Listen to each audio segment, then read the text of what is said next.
The night air felt thicker than usual, like the world was holding its breath. Lantern light flickered across olive leaves, turning silver and then black again as the wind passed through. The teacher stood a little apart from the others, calm in a way that didn't match the urgency of the moment. Everyone else could feel it coming, the betrayal, the arrest, the inevitable violence, but he wasn't rushing. He never rushed. That was always the first thing people noticed about him. One of the students, younger than the rest and still carrying too many questions in his chest, hovered close. He had followed the teacher everywhere, memorizing sayings, repeating parables, trying to understand why some words seemed to land like thunder while others slid right past him. Tonight, though, there were no parables. No crowds. Just the quiet weight of something final. The teacher didn't speak right away. He watched the student breathe. "Do you feel it?" he finally asked, his voice low, almost conversational. "Feel what?" the student replied, a little embarrassed. His heart was pounding. His thoughts were racing ahead to guards, chains, and fear. "That," the teacher said gently. "The racing. The tightening. The pull upward into your head." The student frowned. "I'm afraid," he admitted. "Isn't that normal?" "It's common," the teacher corrected. "But it isn't necessary." He stepped closer and placed 2 fingers lightly at the side of the student's neck, just below the ear. The touch wasn't forceful. It was precise, almost clinical. "Here," he said. "This is where most people leave themselves." The student stiffened. "I don't understand." "You will," the teacher replied. "Not with ideas. With sensation." Around them, the others murmured, some praying, some pacing. The teacher ignored it all. His attention was narrow now, focused entirely on the young man in front of him. "When fear rises," he continued, "it pulls awareness upward. Into planning.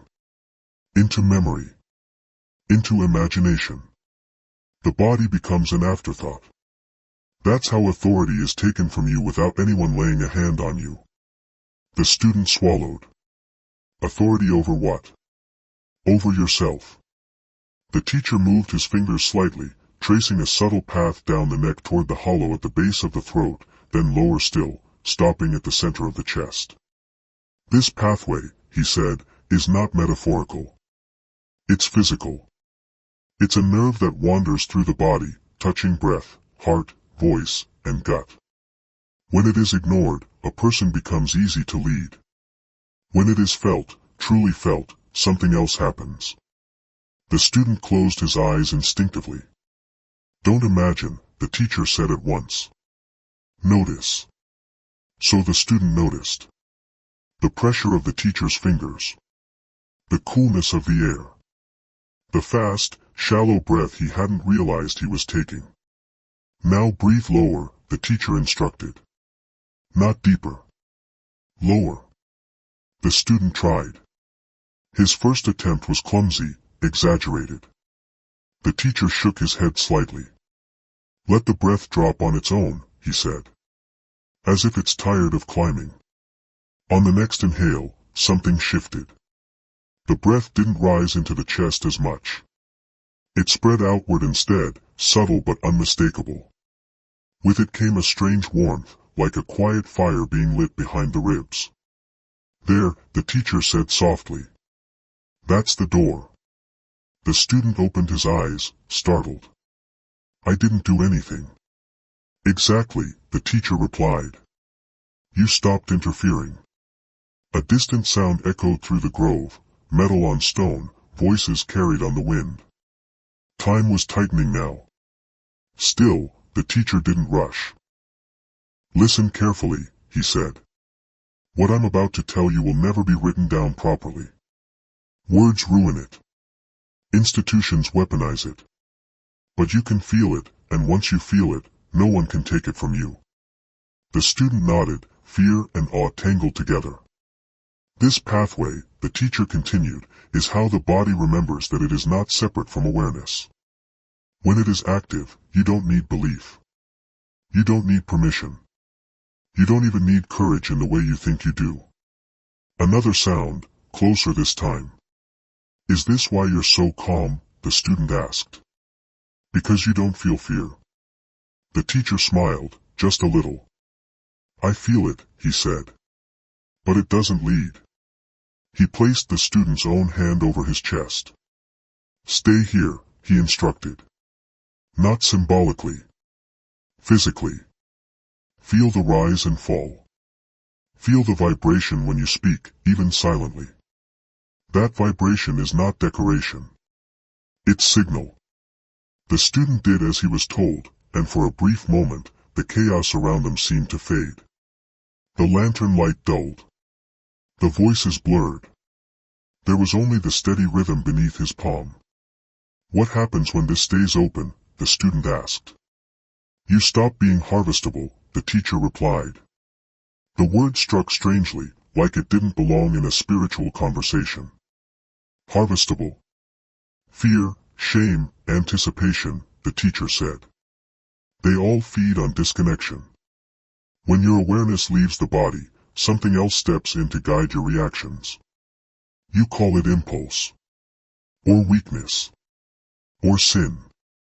It isn't any of those.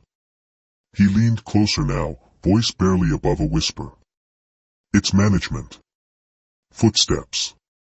Definitely footsteps now. They will build systems, the teacher continued, that keep people in their heads. Loud thoughts. Constant urgency. Endless wanting. All of it designed to keep this pathway dormant. Because a person who lives from here, he tapped the student's chest again, cannot be controlled the same way. The student's breath steadied further, almost on its own. The fear was still there, but it felt contained. Observed. What do I do when you're gone? He asked, the words tumbling out before he could stop them. The teacher looked at him for a long moment. This time, there was sadness in his eyes. And something else. Confidence. You don't follow me, he said. You return to yourself.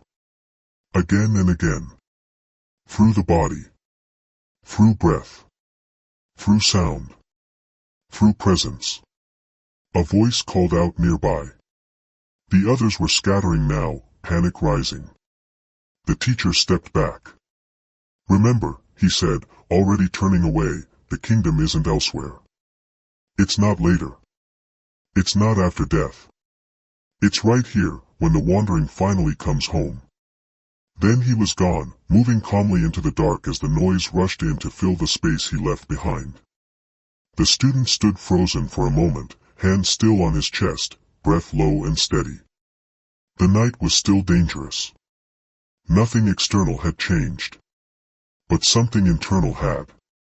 And for the first time, fear didn't feel like a command. Years passed, and the student learned something unsettling.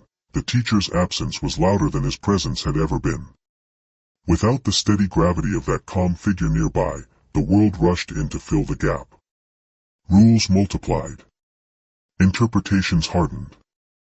Stories about what the teacher meant began to outweigh what he had actually done. And everywhere, the same pattern repeated. People lived almost entirely from the neck up. The student noticed it first in himself.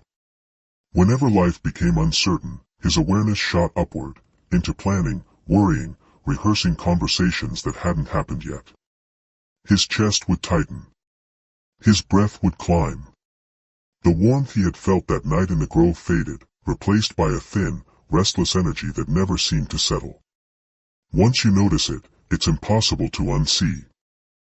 Crowds moved faster than they needed to. Voices were louder than necessary.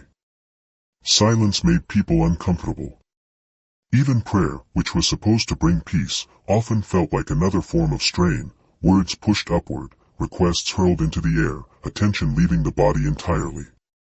The systems forming around the teacher's memory didn't correct this. They amplified it. Fear became a motivator. Guilt became a tool. Urgency became virtue. The student traveled, watched, listened. He saw how easily people could be guided when their nervous systems were constantly activated. When breath stayed shallow, emotions became reactive. When emotions stayed reactive, behavior became predictable. No chains were required. The student remembered the teacher's word, management, and finally understood what it meant. It wasn't oppression in the dramatic sense. It was regulation through stress. When the body is kept in a low-level state of alarm, awareness detaches from sensation. People stop feeling from within and start responding from habit. Desire becomes easier to stimulate. Fear becomes easier to aim. Identity becomes easier to shape. The student began to notice how often messages, spoken, written, or implied, pulled attention upward. Promises of future reward. Threats of future punishment. Endless commentary about what might happen next if you didn't comply, didn't improve, didn't fix yourself. Almost nothing encouraged people to stay here. He tested it quietly. In marketplaces, in gatherings, even in sacred spaces, he would simply drop his breath lower, the way the teacher had shown him. No exaggeration. No display. Just a gentle descent. Each time, the same thing happened. The world slowed. Sound separated instead of colliding. Emotions lost their sharp edges. Thoughts still appeared, but they no longer dragged his awareness with them like a hook in flesh. And with that shift came something unexpected, choice. He could feel fear without obeying it. He could feel desire without chasing it. He could hear authority without immediately submitting to it. That's when he realized why this had to be buried under doctrine and abstraction. A person who lives from coherence, breath, heart, and sensation aligned, is harder to steer. Not rebellious. Not chaotic. Just internally referenced. The systems didn't need people to be evil or stupid. They needed them to be disembodied. The student watched how early this training began. Children rewarded for sitting still while disconnected from sensation.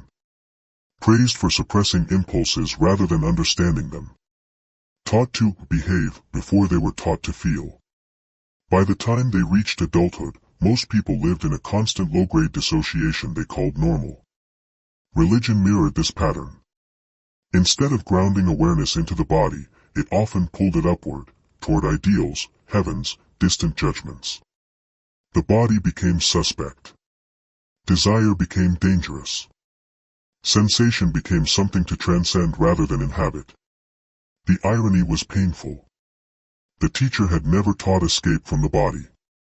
He had taught return to it. The student remembered how calm the teacher had been facing death.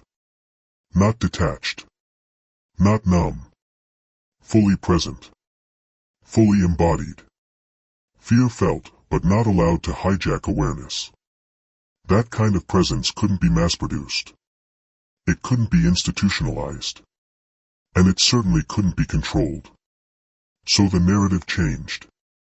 Teachings about inner sensation were reframed as metaphor. Physical practices were labeled secondary or even heretical. The focus shifted to belief, confession, obedience, things that could be measured, monitored, enforced. The student realized something else then. People weren't being punished for disobedience as much as they were being kept busy. Busy minds don't settle into bodies. Busy bodies don't notice their own signals. And people who don't notice their own signals outsource authority, to leaders, to systems, to fear-based narratives that promise safety in exchange for compliance. This wasn't conspiracy in the dramatic sense. It was efficiency. A regulated nervous system doesn't panic buy. It doesn't need constant reassurance. It doesn't generate the same emotional charge that keeps systems running. And that emotional charge, anxiety, craving, outrage, shame, had become a resource. The student began to understand why moments of genuine stillness felt so threatening to established order. Silence wasn't empty. It was uncontrollable. In stillness, people felt their own coherence returning. And with it came an uncomfortable clarity. Many of the pressures they obeyed were unnecessary. The student didn't preach this openly. He knew better. Naming the pattern directly only triggered defenses.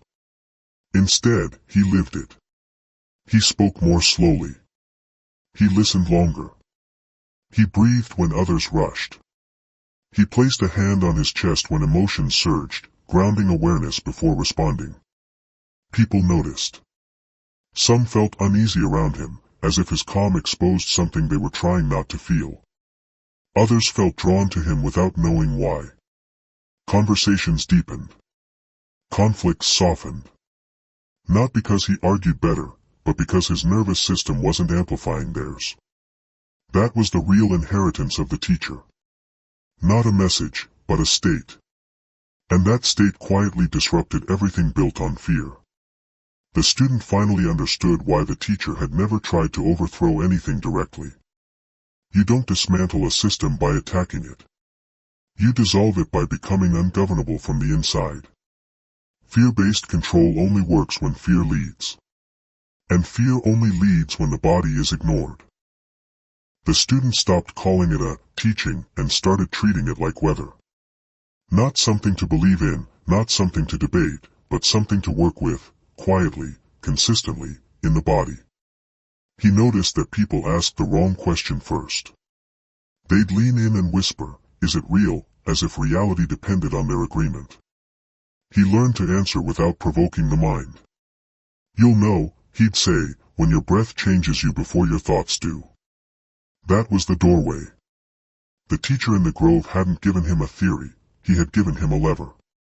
And the lever was simple: breath, tone, and coherence, used not as performance, but as return. The student began to practice at the same time each day, not because time was sacred, but because repetition trains the nervous system faster than inspiration ever will. He'd sit with his back supported, shoulders loose, jaw unclenched. He'd place one hand on his chest and the other lower, near the navel, the way the teacher had done. Not mystical. Mechanical. Grounding. Then he would do the first step exactly as instructed, lower the breath without forcing it. He stopped taking deep breaths, like people do when they're trying to fix themselves. That kind of inhale often creates more tension. Instead, he imagined the breath falling, as if gravity were helping it. Inhale through the nose, quiet and unremarkable. Exhale slow, longer than the inhale, like he was letting a secret go. At first his mind fought it. Thoughts arrived in loud groups, planning, regretting, rehearsing. But he learned not to wrestle. He let thoughts be weather, and he stayed with sensation. The simple rule became, if awareness floats up, bring it down by feeling the weight of the hand on the chest. Within a week, his body started recognizing the pattern. The moment stress appeared, the chest wanted to tighten, he could feel it as a reflex. Before, he would have called that me. Now he recognized it as a state. And states can be changed. The second step was sound, not speech, not prayer, but vibration. He started softly, humming on the exhale with lips closed. The tone didn't need to be beautiful. It needed to be steady. He noticed something immediate: humming extended the exhale naturally. It also created a subtle buzzing in the throat and chest, like a tuning fork waking up inside him. That vibration wasn't imaginary, it was physical feedback, proof that his awareness was touching the body instead of drifting above it. Some days he used a simple mm. Other days he used a gentle ah, letting the sound resonate in the chest rather than the head. He wasn't trying to manifest anything. He was stabilizing the signal. Then he added the third step the teacher had hinted at but never over-explained: heart focus. Not emotional heart, not romance. The literal center of the chest. He'd place attention there like he was setting a candle in a sheltered place. He'd remember one thing he was grateful for: small, real, present. The warmth of sunlight. The taste of water. A friend's kindness. Gratitude wasn't a moral exercise, it was a nervous system shift. It made the body safer to inhabit. And when the body felt safe, the door stayed open. He began to notice the signs that followed. They were subtle, and that's why people missed them. Everyone expected fireworks. The shift was more like a radio coming into tune. His reactions slowed. Not in a dull way, more like space appeared between impulse and action. In that space, he could choose. He could hear fear speak without letting it take the microphone. He could feel anger rise without turning it into violence. He could sense craving without obeying it. The student realized the practice wasn't about becoming good. It was about becoming present. That presence did something else too. It exposed false voices. People assume the loudest thought is the truest thought. But once his nervous system settled, he could tell the difference between a thought that came from coherence and a thought that came from agitation. Agitated thoughts had a certain texture, sharp, urgent, repetitive. Coherent thoughts felt quieter, heavier, more grounded, like they didn't need to win. This was the part that frightened institutions and thrilled seekers. When the signal cleared, identity became flexible.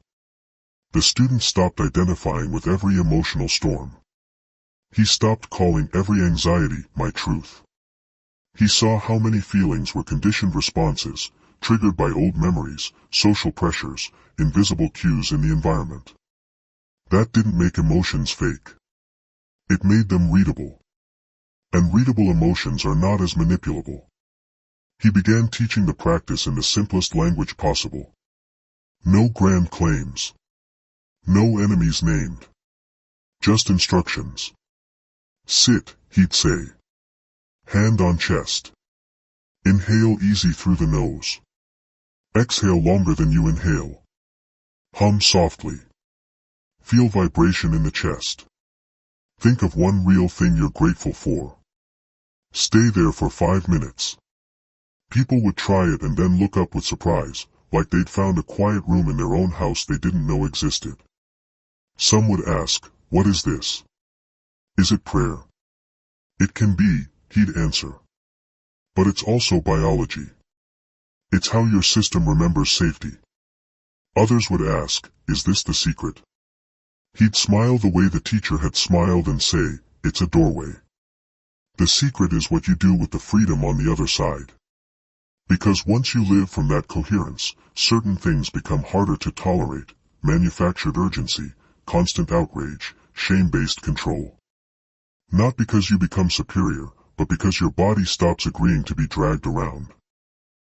One night, long after the grove, the student sat alone and practiced. The world outside was loud: arguments, politics, fear. He lowered his breath. He hummed.